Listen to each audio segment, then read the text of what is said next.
What is art and who decides? Art is, for me, the realization of human creative ideas.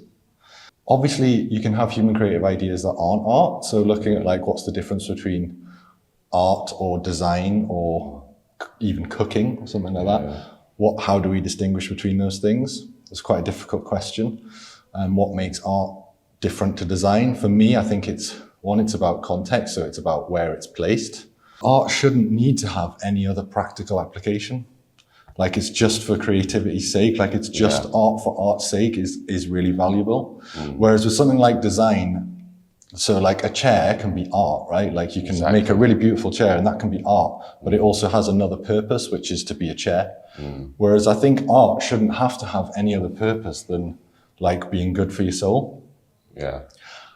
Who decides? That's a big question. I mean, like trying to like not get it into be like, you know, this competition or this is better or that's better. No, just art is whatever you make of it. I mean, that's my personal opinion. Yeah, we all decide a bit. Like as a society, we decide what we value and what we don't value. Unfortunately, that means in our very unequal society, people who have power tend to decide not necessarily what is art, but certainly what's good art or what's valuable art. But actually, we as a community decide, and we as individuals can decide what is art.